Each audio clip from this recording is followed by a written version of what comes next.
Hi everyone, welcome to UTV Gooner and our show, The Shooting Lone Star with Ram from the Austin Gooners. Hey bro, how are you? Feeling good, man. Had a nice vacation where I missed some of the action, but I was able to catch up yesterday. It's been a while since we've chatted. We had we've won twice since the last time we chatted, so it's been good. Uh, yeah, so I'm have some renewed enthusiasm and optimism. I think it's still tight. We're gonna need a lot of things to go our way, but yeah, I'm really proud of this team, man. And yeah, just looking forward to it, man. Looking forward to the upcoming last couple weeks. It's been a hell of a season.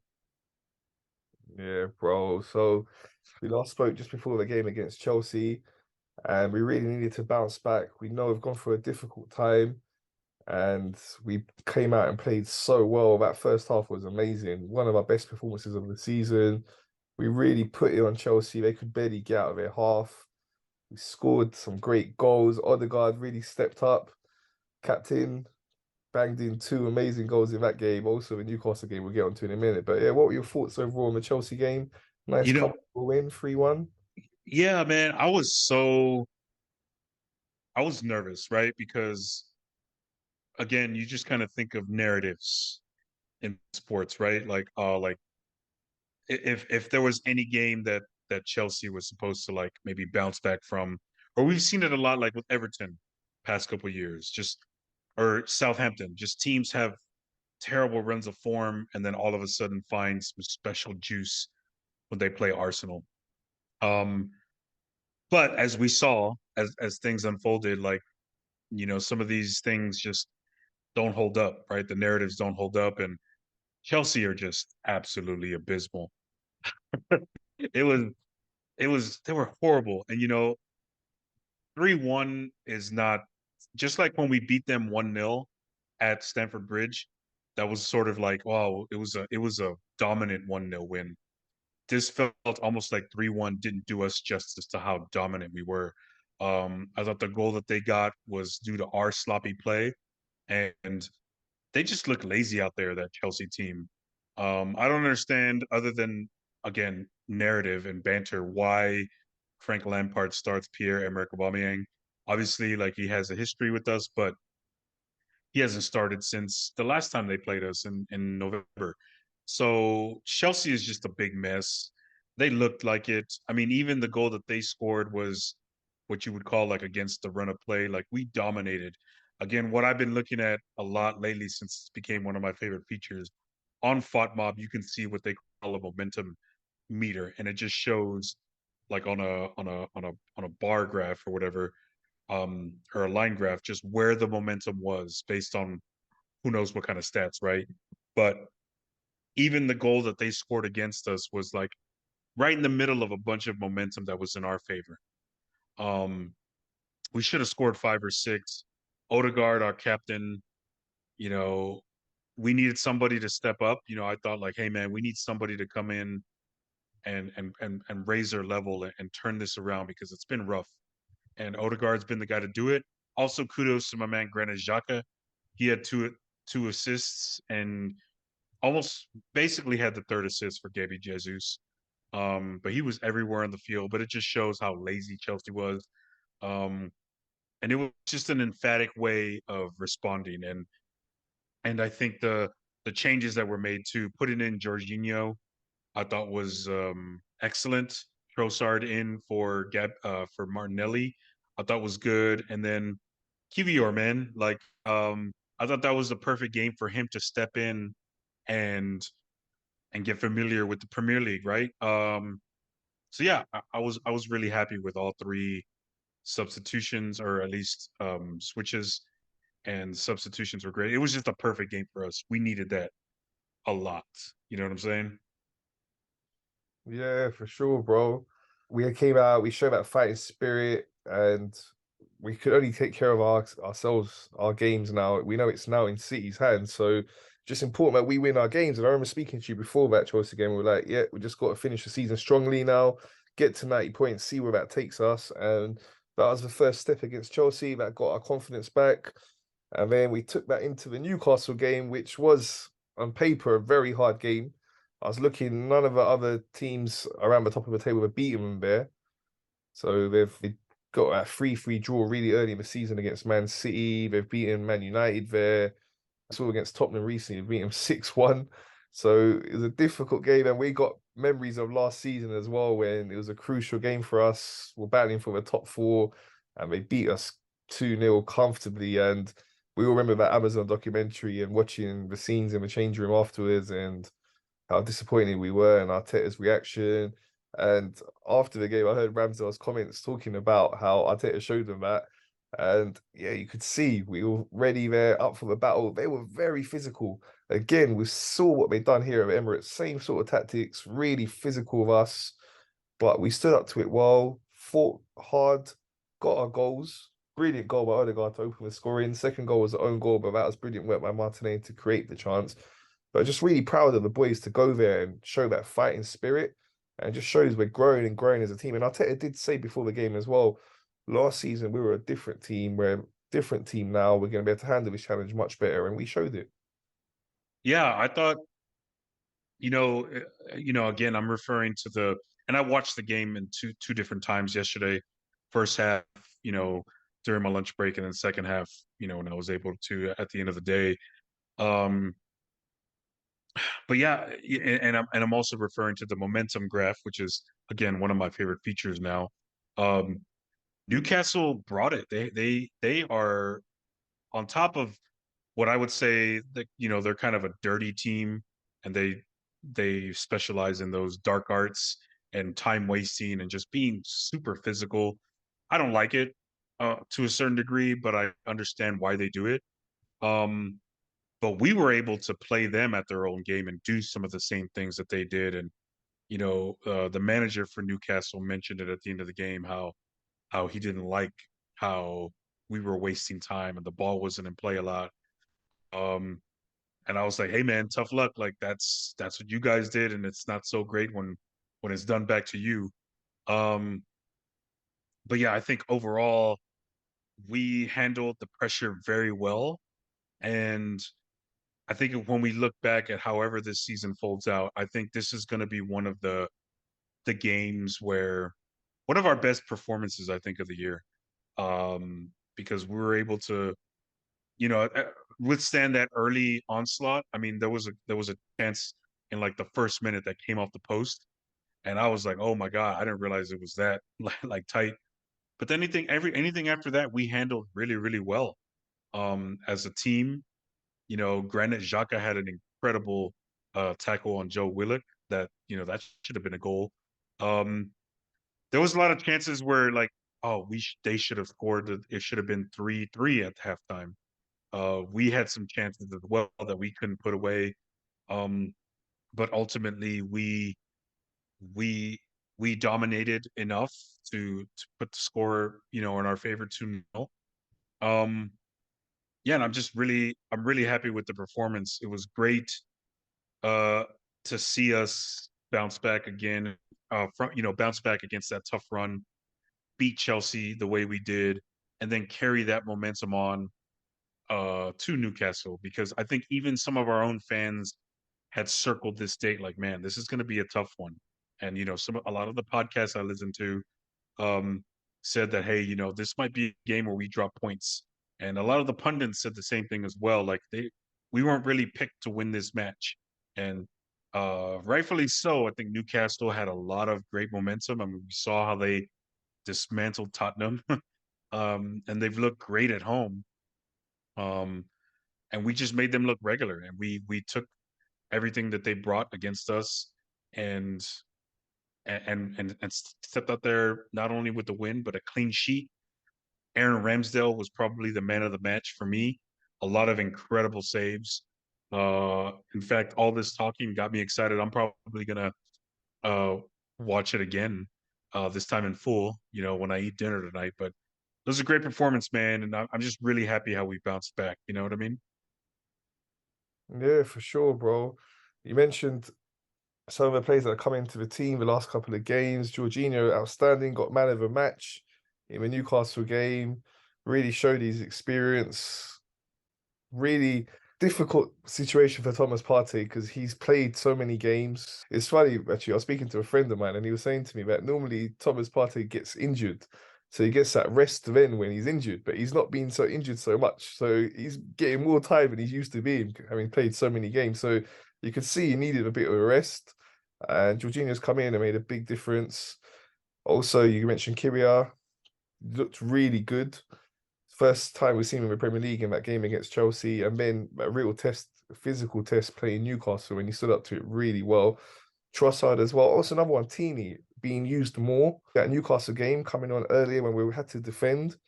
As great as Zinchenko is, we know that's not the strong side of his game. So it's good to see Teeny come on early and help us to defend them physical tactics that Newcastle were using. Having Teeny there was a big help with that as well. Yeah, man. And I think a lot of what we forget, as great as this team has been, and as great as Arteta has been as a manager, he's learning as well.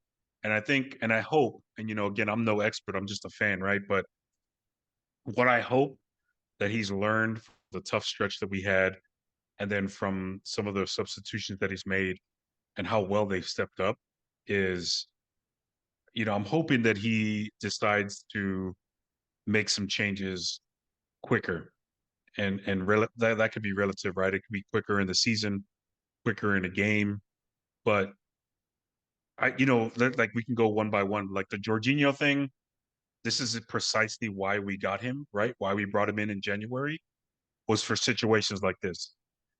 You got to give credit to Thomas Partey for being able to stay healthy. Um, but I think, yeah, as you pointed out, and there could be a bunch of factors, but I think a factor in the fact that he hasn't been his sharpest, that he struggled over the past few games, was probably because he's getting up there in minutes, getting up there in games that he's been playing because he hasn't gotten hurt, right? So he's hitting a little bit of a wall, and I think that's affected his mental sharpness, and we've seen it, right? And so, okay, give him a rest, and we have somebody perfectly capable in Jorginho, right? Um, and when we go with somebody with Kiwior, now for him, I think in hindsight, it would have been great to see him earlier over Rob Holding. But I think a couple of the factors that may have led to him delaying bringing him out a little bit earlier was maybe he wasn't necessarily 100% match fit. Um, and also, I think maybe the communication and the English. I think when he came in January, he had no English whatsoever. So I think just building that up, he wanted to maybe again and again. This is also a good thing, I think, with Arteta. And again, this is all speculation, but I have a feeling like there was this sense of wanting to hold him back a little bit, and I think, yeah, putting him in against City, for example, he might have died against Holland. You know what I mean? Like, I don't know if that was the best time to put him in to start, but maybe with the benefit of hindsight, you think, why not put him in a little bit earlier against Liverpool? Why not start him against Southampton? I don't think he would have been a good idea to start against City. But what we've seen, I think, again, Chelsea was the perfect match to put him in. It was the perfect match to do a little bit of rotation, right? Because we had been in bad form. Something had to give, something had to change, and everything worked. And yes, Tierney as well, using him a little bit more, uh, especially when we're trying to lock down games a little bit. We're not scoring 5 or 6 goals, so it doesn't make sense to keep Zinchenko in there. I think Tierney, at least for the next few games, is going to be sort of our Rob Holding, right? Putting him in there to sort of shut down their attack. But he's also still good, attacking and coming up. So, and hopefully, that's sort of either a shopping him out to other teams if he wants to go, or hopefully giving him that restoring that feeling to where he wants to stay. So a lot of things in the mix, but overall, yeah, I think all the substitutions have been spectacular, been great. Namely the Jorginho one. I'm really happy with the way he's performed in place of Thomas. And it is what it is. Like, this is what we want. We want we want competition in all positions, and I'm not saying this is the end of Thomas Partey, or I'm not saying like we're looking to replace him, but you know, I think a lot of the reason why it was like Thomas Partey and Thomas Partey only was because there was nobody, there's a huge drop off when we replace him, whether out of necessity or whether out of just rotation in the squad. And now we have Jorginho, and I think that's a great luxury to have, and we're using it. So I'm excited, man, for what we see in the midfield with that pairing. Yeah, and really special praise to Odegaard. I heard after the Man City game, Gary Neville, amongst Mm. others in the media, but especially Gary Neville, was talking about is Odegaard the captain you need when you're going through them difficult times. And the best way for Odegaard to answer that sort of criticism is on the pitch with his performances. He might not seem come across as the most vocal captain, but don't need to be really vocal to be a great captain and a leader. And he's led from the front in these last two games. He's been outstanding, just looking like so goals he's been scoring recently. He's got many goals. That goal he got against Southampton to get it back to 3-2, that was a brilliant finish. And then Hmm. two against Chelsea, this one against Newcastle, 15 goals for the season. That's really impressive. Many assists as well. He's been outstanding this season and stepped up when we really needed him in these last two games. Absolutely, man. My captain, right? I mean, there was a lot of he wouldn't have been my first choice as a captain. I think I've said that like, I've wanted other players potentially, but he's certainly grown so much into that role, and it's just amazing to see. And, even before the goals, I think what made me love him as a player and makes me continue loving him is just he's a magician, man.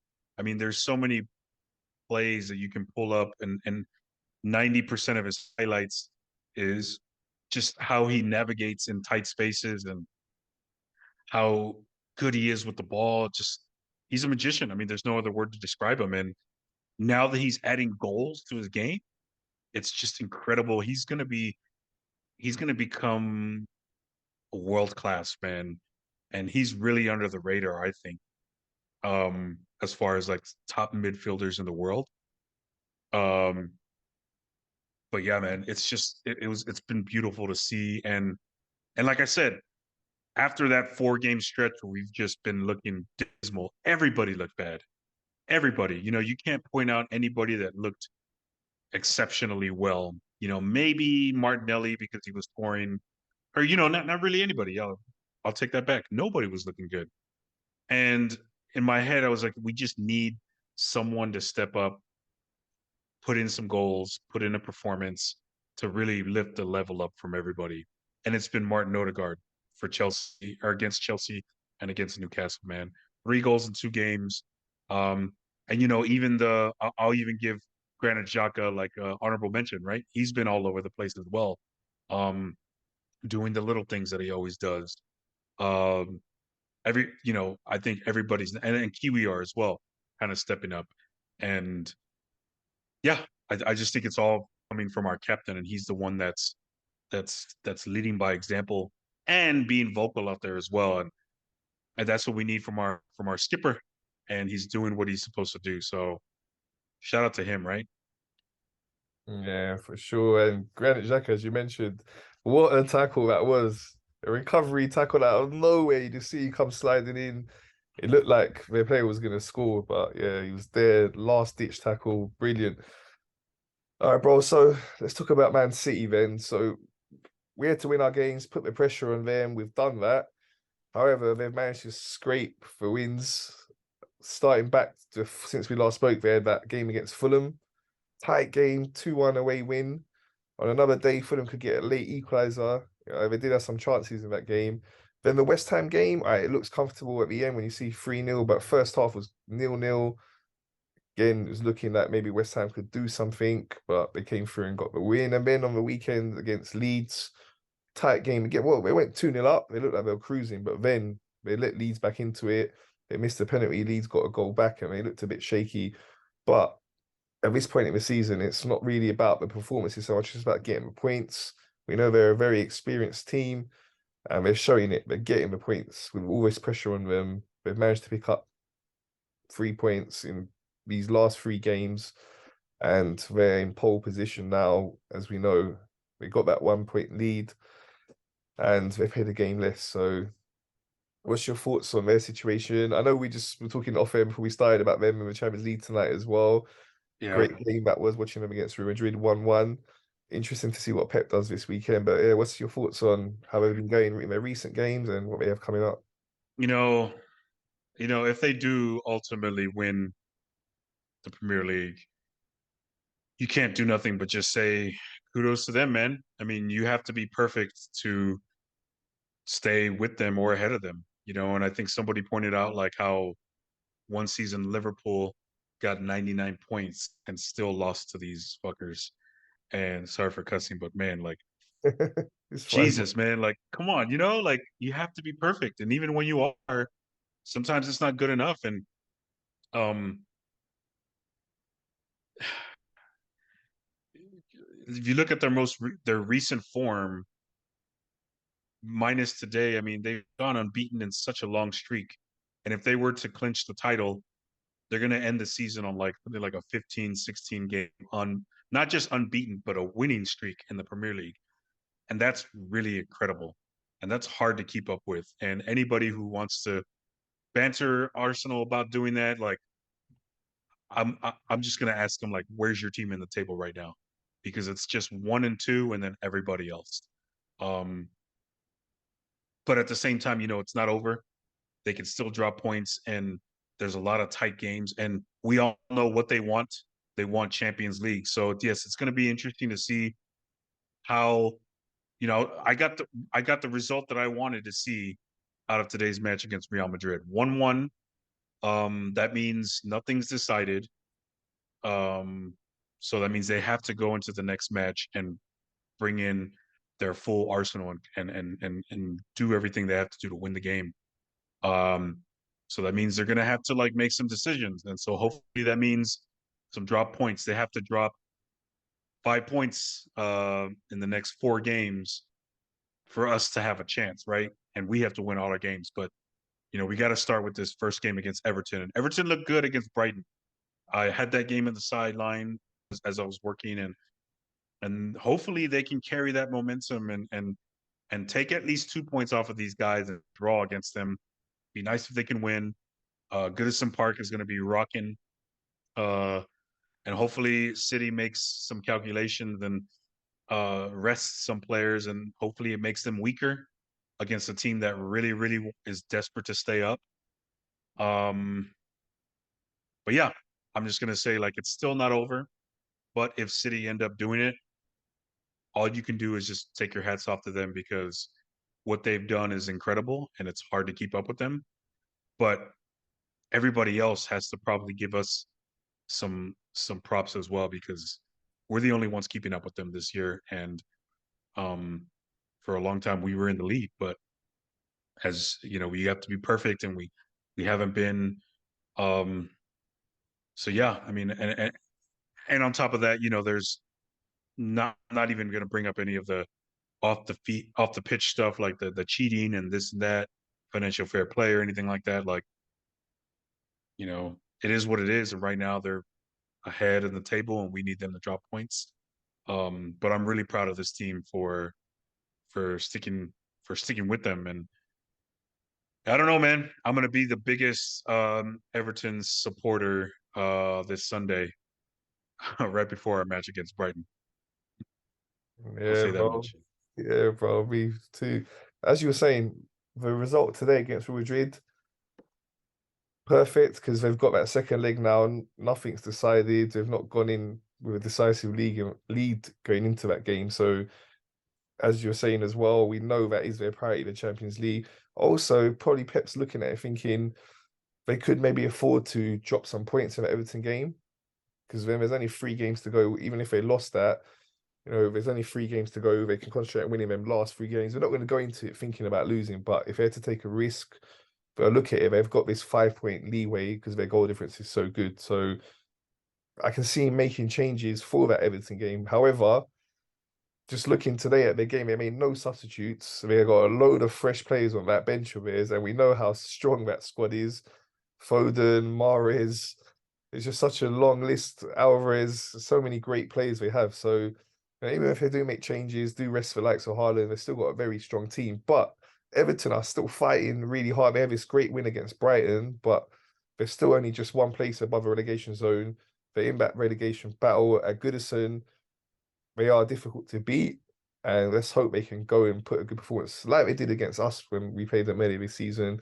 Let's hope their managers really got them up for it, and they're really on City's case, and they can pull off a massive upset in that game, which will obviously help us. But for us, we've got a difficult game ourselves.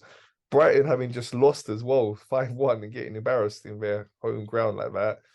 They're going to want to be out to try and prove a point. They're also battling still for European spots. And we know what a good team they are. They've given us quite a few problems in recent seasons. So that's going to be a difficult game for us. Regardless of the result with City, hopefully Everton have done us a favour. That would obviously be amazing. But regardless, we've got to win our game. What's your thoughts Mm. on the Brighton? Yeah, man, I agree with you. They're a scary team. They before that result, which was horrible for them, they had a couple of really good um results against Wolves. They won 6-0, 1-0 against United. Before that 6-0 win against Wolves, they did lose 3-1 to Nottingham Forest, which is another team that's looking pretty strong. And again, that's the beauty of the Premier League, right? There's so many, even the teams at the bottom of the table fighting to stay into the Premier League. They're going to be playing so hard against us as well, and it's going to be there. But yeah, not to look too far ahead. We got to beat Brighton, right? Not, if we don't win Brighton, then I think I agree with you. Yeah, like everything's pretty much done and dusted. So another big match for us, but it's at home. Um, I know that Brighton is going to want to show up and play us, and bounce back from that difficult loss. But we have a bunch of players with a bunch of pride as well. So I'm looking at it's going to be an incredible match. Looking forward to it. Um, yeah, I think even I watched like the last 30 minutes of the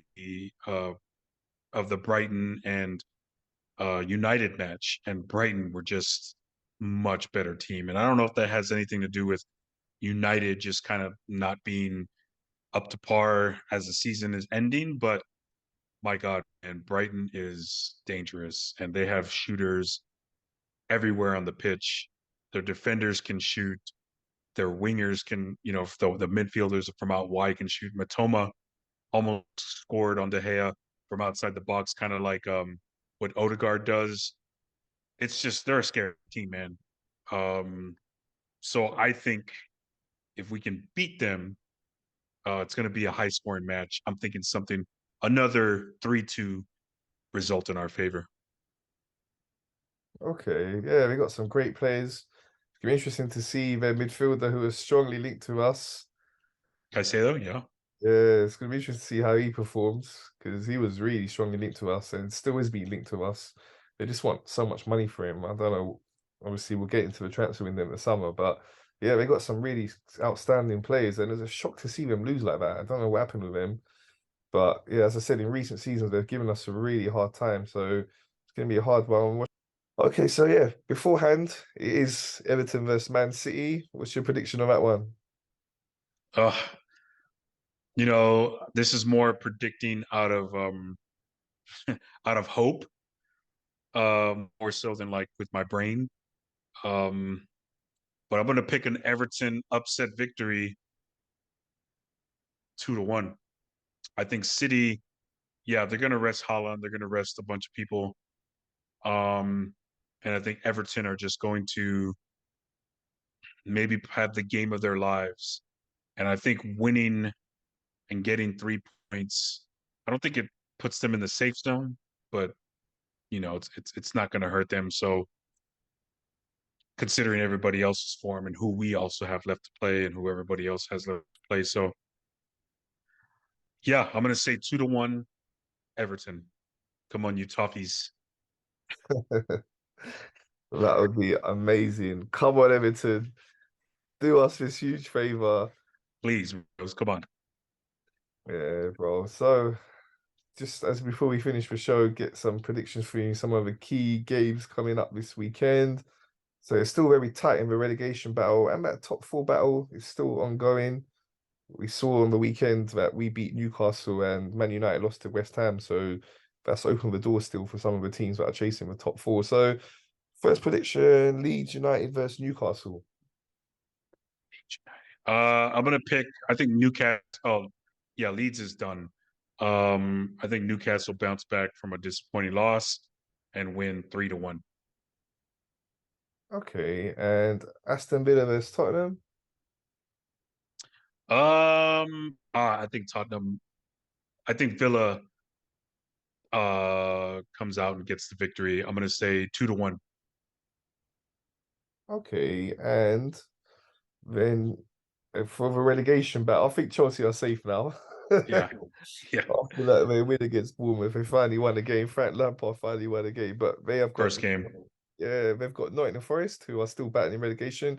Had a really good result yesterday, beating Southampton. Thoughts on that one?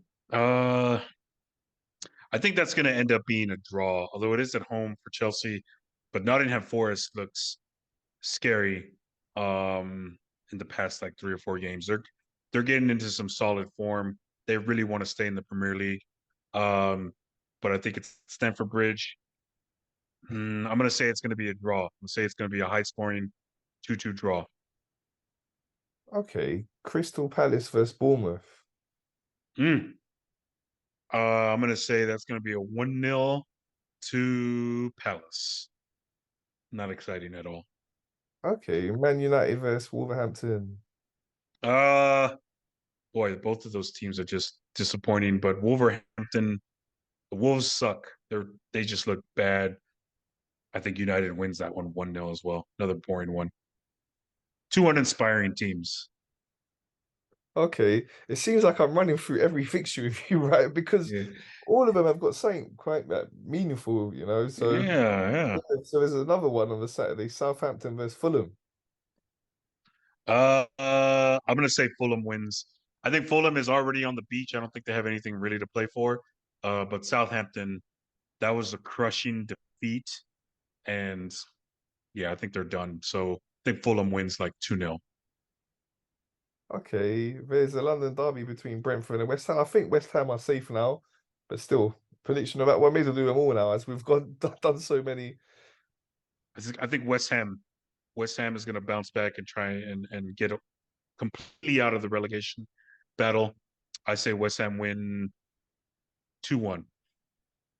Okay, and last one is for Monday night game: Leicester versus Liverpool. Liverpool is on fire. Leicester City are done. I'm going to say 3-0 Liverpool. Okay, gonna be an Yeah. interesting weekend. A lot of games with something riding. We're getting to that critical time in the season now. You know, just Yeah. few games left after this weekend. So yeah, man, this really critical times, and let's hope that we can get the win against Brighton. Everton have done us a favour. Just want to see the title race go to at least the last game.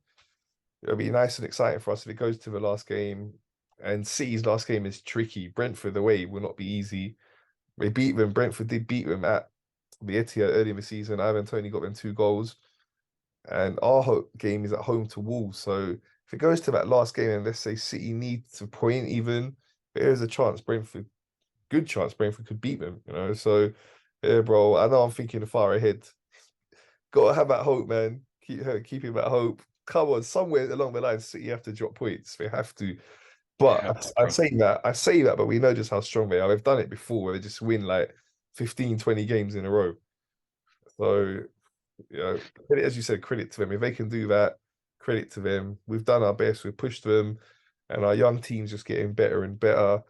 And as I was saying to you on my last show, for sure we know our future is bright. Even if we don't go on and win the title this season, very confident we'll be doing it in the near future. Absolutely, man. Um, yeah, I mean, all we can do is just hope, watch. I mean, we had our chance. I've already made peace with it. We were in the driver's seat. We got kicked out of the driver's seat. Now we have to count on other people to fail in addition to us winning games. So it is what it is. But you know what? I'm just gonna enjoy the rest of it because we're still a good team and we look like we bounced back. So whatever happens, let it happen. Yeah, bro. So that's all from us, bro. Thanks. My pleasure, bro. We'll talk to you on Sunday. For sure, bro. So thanks for watching, everyone. Please remember to subscribe, like, and share.